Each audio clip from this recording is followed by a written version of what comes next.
Konnichiwa, salut tout le monde! Aujourd'hui, on va en direction du Tokyo Game Show 2025, le grand rendez-vous du jeu vidéo au Japon.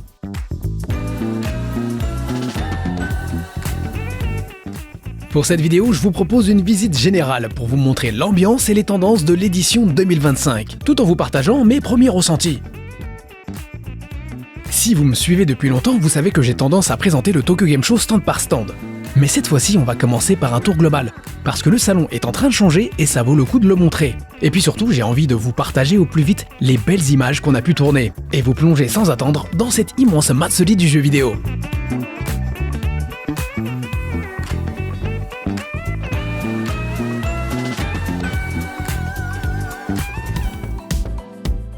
Comme toujours, le Tokyo Game Show s'est tenu au parc des expositions de Makuhari Messe, une structure immense qui se trouve au nord-est de Tokyo. L'événement s'est déroulé sur 4 jours, du 25 au 28 septembre, avec 2 journées professionnelles et 2 jours pour le grand public. De notre côté, on a surtout filmé pendant les 2 journées professionnelles, mais aussi le dernier jour pour le grand public, afin de compléter ce qu'on n'avait pas pu couvrir et comparer l'ambiance. Et je n'ai jamais vu autant de contenu. C'est exactement ce que j'ai dit en 2024, mais là, on est encore monté d'un cran. Avant même de rentrer dans le parc, on constate plus de décorations que les années précédentes. Et on peut voir au passage un petit groupe avec un guide tenant un bâton avec une peluche en signe de repère. Un signe pour nous prévenir que les journées pro étaient bien parties pour être pleines de monde. Surpris aussi de voir de grandes statues de King Shot, avec une ambiance neige contradictoire au soleil qui tapait fort dès le matin. Du Ananta, un des jeux vedettes de ce salon. NTE aussi est un autre jeu qui fait fortement parler de lui avec ici son écran pour nous inviter à son stand. Même dans le grand couloir qui donne accès aux différents halls du parc, en plus du logo et de l'illustration traditionnelle, on avait bien plus de décoration. Et un coin Suzuki Street Fighter 6 avec une belle machine aux couleurs de Julie. Et à l'intérieur, des stands qui tapent à l'œil avec des écrans géants, des décors soignés qui nous transportent dans différents univers. Et ce nombre de cosplays officiels avec une qualité qui ne rigole pas. On sent vraiment une évolution constante avec des cosplayers qui sont des pros et des éditeurs qui savent à qui faire appel. Et ça fait plaisir à voir. Surtout que le cosplay, chez Netageo, on aime ça. Il y a un autre changement notable, la montée en puissance des sociétés étrangères. Sur plus de 1100 sociétés et organismes participants, environ 500 étaient japonais. Autrement dit, la majorité venait désormais de l'étranger. Si dans le passé je me concentrais surtout sur les gros éditeurs japonais, maintenant je filme de plus en plus des stands chinois ou coréens. Quand on voit la qualité des jeux présentés et les efforts mis dans les stands, difficile de passer à côté. Et je vais justement en profiter pour vous en montrer quelques-uns. Et on commence par le stand de Mugendai Ananta, un jeu qui s'est fait fortement remarquer durant le salon, que ce soit du côté des joueurs, mais aussi des développeurs. Les décors mettaient tout de suite dans l'ambiance avec les personnages principaux du jeu. Le gars avec les lunettes noires, c'est Captain. À ses côtés, Ricky. Au-dessus, Taffy. Sur le côté gauche du stand, des cosplayers apparaissaient tour à tour. On a eu la chance d'en filmer plusieurs. Tout d'abord Taffy, puis Ricky, et enfin Anomin. Au centre des postes de démonstration, derrière lesquels il y avait un petit espace reproduisant un quai de métro, où l'on retrouvait encore une fois Taffy. Je sais pas si vous avez eu l'occasion de voir des images de ce jeu, mais ça a l'air super impressionnant et très ambitieux, avec une ambiance qui mélange Chine et Japon moderne. Et que ce soit pour le stand et surtout pour le jeu, on sent qu'il y a des moyens. La démo du TGS permettait de passer d'un personnage à l'autre, chacun étant placé dans un quartier différent de la ville. Et la zone où se trouvait Captain ressemblait fortement à Shibuya. Et en poursuivant la partie avec lui, ça enchaînait sur une course-poursuite spectaculaire. Au niveau du gameplay, on sent des inspirations diverses et variées, en particulier Spider-Man dans les déplacements aériens. Mais je retiens surtout les graphismes et la mise en scène, c'est vraiment chouette. Et il y a vraiment de la variété dans les décors, je veux dire les bâtiments se ressemblent pas, t'as plein d'NPC différents. Après il faut voir ce que ça va donner sur la longueur. En tout cas pour l'instant, le jeu renferme bien des possibilités. Ananta est un free-to-play, annoncé pour le moment pour mobile, PC et PS5, mais encore sans date de sortie précise. Le stand de NTE, ou Neverness to Everness, est un autre stand qui attira du monde.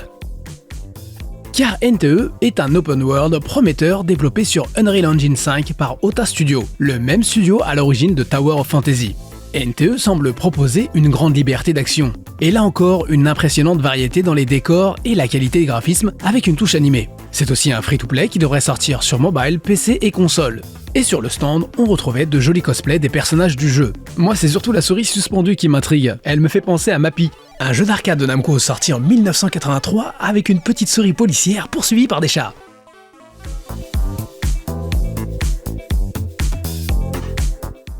J'en profite aussi pour vous montrer le stand de Tower of Fantasy, avec au centre quelques postes de démonstration. Le stand Ark Knight Enfield a aussi attiré mon attention avec une sorte de mini-usine pour nous mettre dans l'ambiance du jeu. C'est bourré de détails. On commence à se rapprocher d'un parc d'attractions à ce niveau.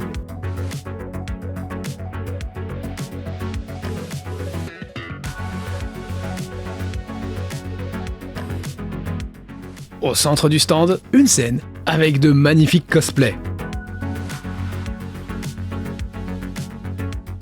Et dans le stand, on retrouve plusieurs postes de démonstration avec des PlayStation 5. Ark Knight Enfield est aussi un free-to-play qui devrait sortir sur mobile, PC et PlayStation 5 début 2026 si tout se passe bien.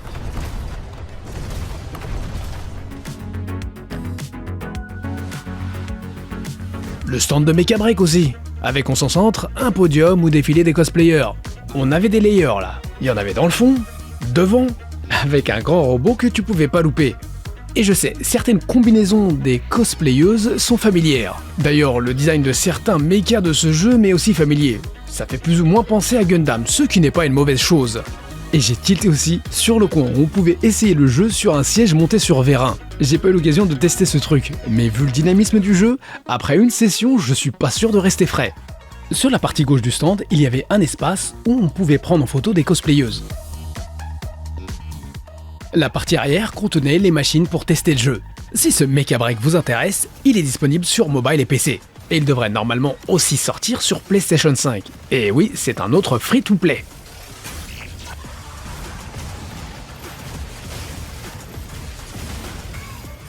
Smilegate aussi avait un stand bien tape à l'œil dans différents sens du terme. Là aussi, on avait des écrans de formes diverses et variées. Voici la scène où se trouvaient des sas, dans lesquels apparaissaient les cosplays de Haru et de Leonoa, du jeu Chaos Zero Nightmare. C'est un RPG avec des graphismes en 2D, entrecoupés d'animations super stylish pour les super attaques lors des combats, un peu comme le concept de Super Robot Tyson. C'est un free-to-play pour mobile et PC prévu pour le 22 octobre 2025. La partie droite était consacrée à ce jeu, et on va justement continuer sur la droite pour passer devant une affiche, pour déboucher dans une place avec un objet en son centre, bordé d'écran, afin de nous faire sentir l'univers tourmenté du jeu. Allez, j'arrête de faire dans l'artistique et on passe à droite où étaient disposées des tablettes pour tester le jeu. J'ai bien aimé cet espace avec son ambiance intérieure de vaisseau spatial.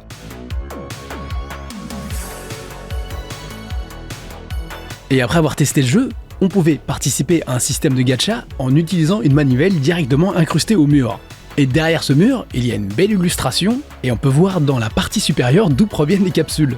Là encore, on sent vraiment que le stand a été travaillé.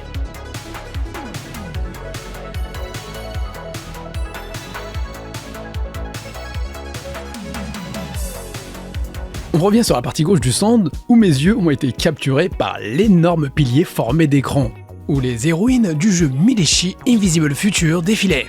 Un free-to-play qui normalement devrait sortir courant 2026. À proximité de ce pilier, une exposition inspirée des différents espaces-temps du jeu, et de grands écrans tactiles pour voir de plus près la modélisation des personnages. Ah, c'est du propre tout ça, hein.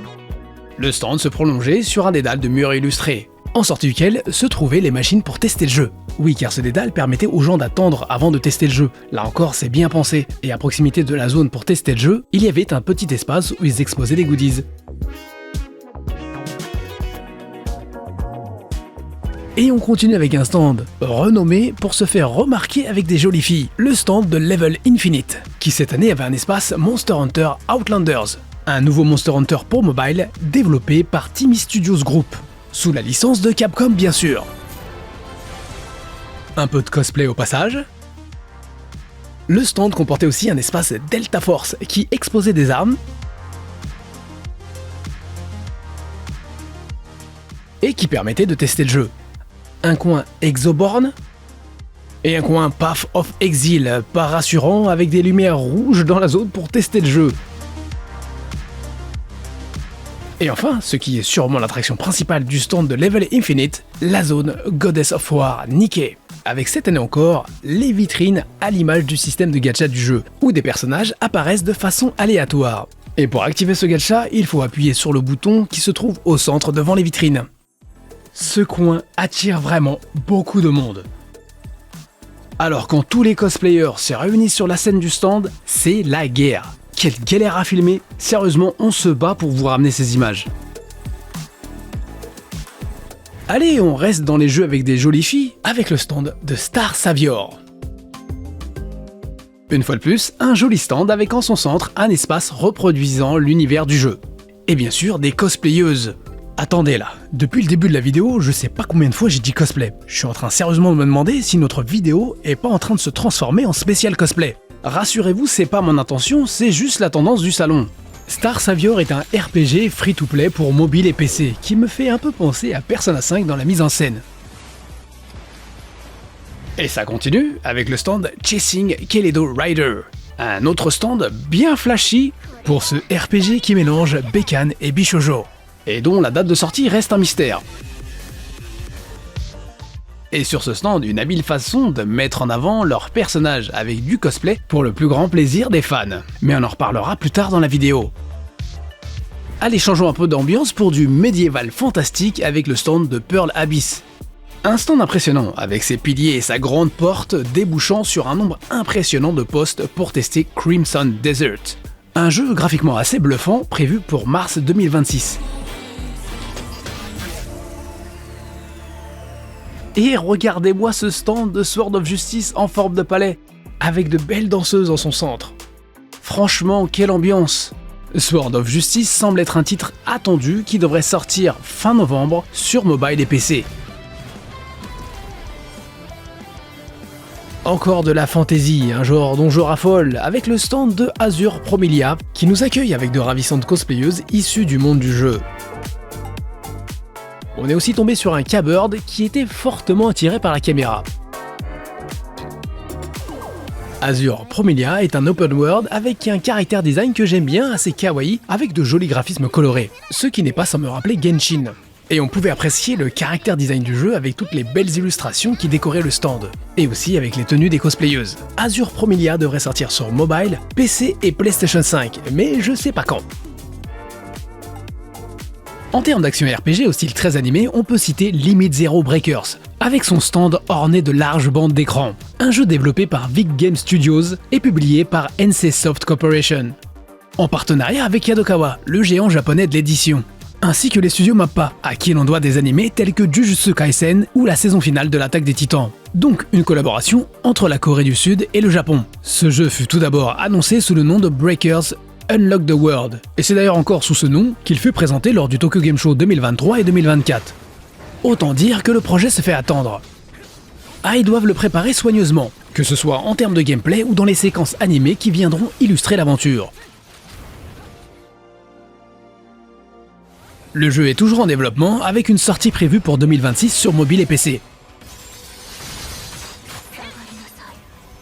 Et pour continuer dans le registre Fantasy Action RPG, il y avait aussi le stand Blue Protocol Star Resonance. Un projet qui m'a un peu surpris, car Blue Protocol est à l'origine un MMORPG free-to-play sorti sur PC, PS5 et Xbox Series après une longue attente. Pour vous donner une idée, j'avais présenté le jeu à l'époque de la bêta en 2020, alors qu'il n'est finalement sorti qu'en 2023. Mais entre-temps, Genshin Impact est arrivé, et il a littéralement tout bouleversé. Et Blue Protocol, un peu plus d'1 an et demi après sa sortie, fermera son service en janvier 2025. D'où ma surprise de le voir revenir en si peu de temps, et c'est tant mieux. Blue Protocol Star Resonance reprend bien l'univers du jeu original, mais avec plusieurs changements et ajouts de contenu. Et surtout, en plus de la version PC, le jeu est compatible mobile, ce qui lui permettra de toucher un public beaucoup plus large. Cette fois, c'est une collaboration Chine-Japon, avec au développement Shanghai Bokura Technology et XD Global, en collaboration avec Bandai Namco Entertainment et Bandai Namco Studios. Blue Protocol Star Resonance est en service depuis août 2025 en Chine et devrait être aussi disponible au Japon courant 2025. Duet Night Abyss est aussi un action RPG dans un monde héroïque fantasy avec de jolis graphismes extrêmement attendus. Et il y a encore plein d'autres stands en provenance de pays à proximité du Japon. On peut constater que beaucoup de ces stands proposent des free-to-play compatibles PC, mobile et console. Beaucoup d'actions RPG au graphisme fortement influencé par l'animation japonaise. Le succès de Genshin Impact est sans doute l'une des raisons de la montée en puissance de ce genre. Et c'est loin de me déplaire, car RPG, fantasy et animé, c'est ma combinaison préférée. On notera aussi la présence de stands de jeux développés par exemple en Corée ou en Chine, qui sont des adaptations d'animés japonais.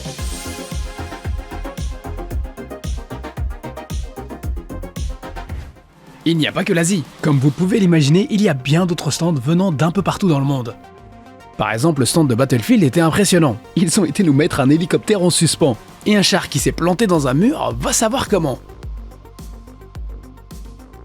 Sur ce stand, on pouvait tester Battlefield 6 en mode solo ou en mode multijoueur. Et pour le mode multijoueur, ils avaient une batterie de machines en réseau. La disposition de ce stand me rappelle fortement la disposition du stand de Electronic Arts du Tokyo Game Show de 2015 pour Star Wars Battlefront. J'ai ressorti justement les images que j'avais tournées à l'époque, et on peut remarquer que la disposition du stand est la même. En tout cas pour moi, c'est la même architecture avec un nouveau skin. Je me rends compte que cela fait 10 ans qu'il n'y avait pas eu un stand dédié à un jeu Electronic Arts au Tokyo Game Show. Battlefield 6 devrait sortir pour le 10 octobre 2025 pour PC, PlayStation 5 et Xbox Series.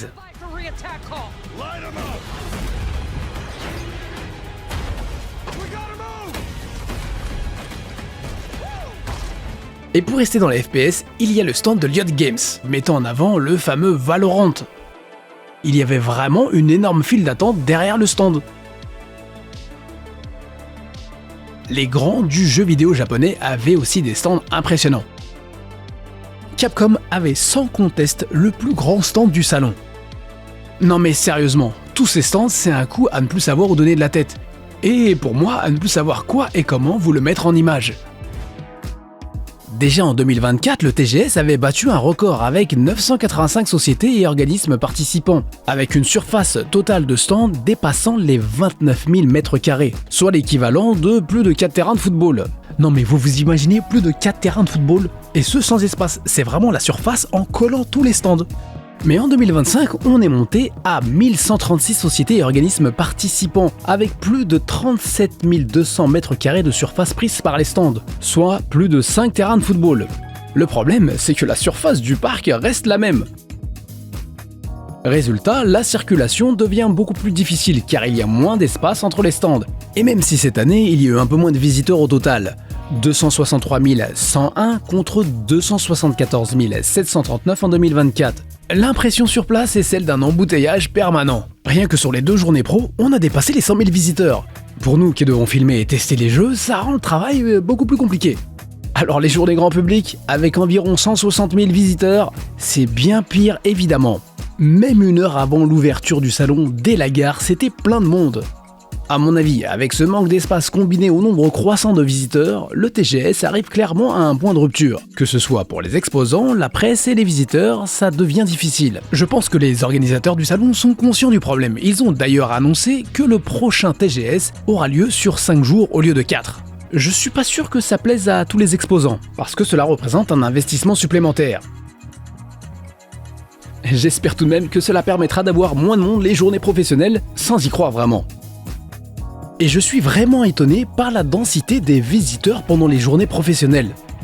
Il y a 15 ans, c'était pas la même chose. Comme on peut le voir sur ces images que j'avais tournées lors du Tokyo Game Show 2008, les journées pro, on avait plus d'espace. On pouvait tester les jeux sans passer 1 heure dans une file d'attente, ni courir pour décrocher un ticket. Aujourd'hui, il y a d'autres procédés, et certains éditeurs permettent à la presse de réserver à l'avance pour tester des jeux dans un espace qui se trouve plus loin des stands, ce qui n'est pas très pratique pour nous, car on doit faire des va-et-vient avec le matériel de tournage, ce qui forcément nous laisserait moins de temps pour filmer les stands. Mais pour le grand public, il n'y a pas ce genre de solution. Il faut soit patienter longtemps, soit se dépêcher d'obtenir un ticket. Et cette année, j'ai pu constater que certains de ces tickets étaient épuisés en quelques minutes après l'ouverture. Et c'est pour ça qu'on a pu voir sur les réseaux sociaux des files d'attente à proximité du salon à 4h du matin. Je rappelle que le salon ouvre pour les journées grand public à 9h30 du matin. Mais heureusement, il y a un nombre impressionnant d'indépendants et d'éditeurs de plus petite envergure avec plein de titres que l'on peut tester sans trop attendre. Et ça pour moi c'est génial.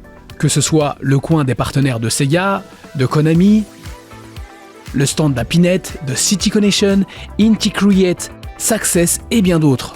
Parmi ces titres, pas mal de contenu pour les fans de rétro gaming et de néo-rétro.